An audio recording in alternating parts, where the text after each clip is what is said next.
The journey to motherhood comes with its fair share of joys to many women and sorrows to some. Nilikosana na buda mtoi. Hakuna nisaidi.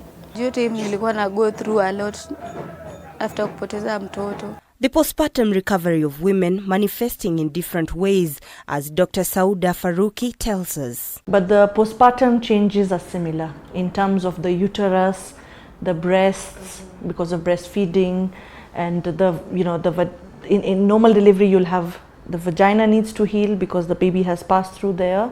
The external genitalia, the vulva, they even get some swelling, so that has to heal as well. In CS, especially if it's a planned CS, maybe we are not looking so much at the genitalia healing, but just maybe the uterine healing, the placental bed healing. Dr. Sauda tells us that for cesarean deliveries, factors such as environment of delivery, whether it's selective or an emergency procedure, will determine the recovery of the woman. You see, elective is a controlled process. You're less likely to get an infection through an elective versus an emergency. Emergency, you've rushed to theatre, you've not even had, in as much as we do the antibiotics, we do the cleaning and draping, but it's an emergency situation. This mother has been in labor, so we don't know the environment behind it. Then secondly, also the mother's immunity herself. And for a normal delivery, even though it is believed that women who give birth through this process have an easy recovery, they too have quite a journey. It's quite messy after a normal delivery, because for women we have the rectum, which is very close to where the vagina is, and so whenever they pass a long call, there is some element of contamination. A fistula will occur if a mother has stayed in labor for very long.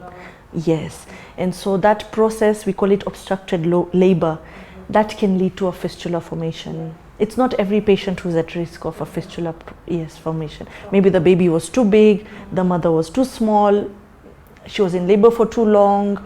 So you see there's a number of factors which, yes. According to the World Health Organization, postpartum depression affects more than 10% of women globally.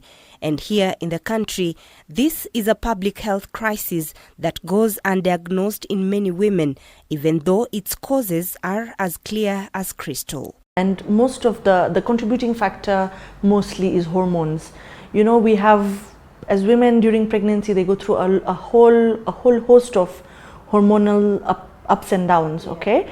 And apart from that, there are other now outside factors, like if you have a family history, or if you have, personally you yourself went through something traumatic, you are more vulnerable during pregnancy, okay? And so you're more likely to be affected mentally. Now, after delivery, there's two hormones that are mostly in play, estrogen and progesterone. They drop. And as they say, it takes a village to raise a child. And so, when a woman gets support from the family or those around her, then this is one way to help her recover and consequently take care of herself and her child. So mtoto nimeng'ang'ana na yeye. Ni mimi tu ndo mzazi. Hata nikisema mzazi wangu anaweza nisaidia hataweza. In as much as us as the physicians or the healthcare givers, we can to an extent counsel the patient. The most important thing is how she's going home. So you'll see like a single mother is more at risk for postpartum depression, just for the simple fact about the support. Yes, so these patients, these mothers need more care from their family, either sisters, mothers. It takes a village to raise a child. Robbie Omondi, K24.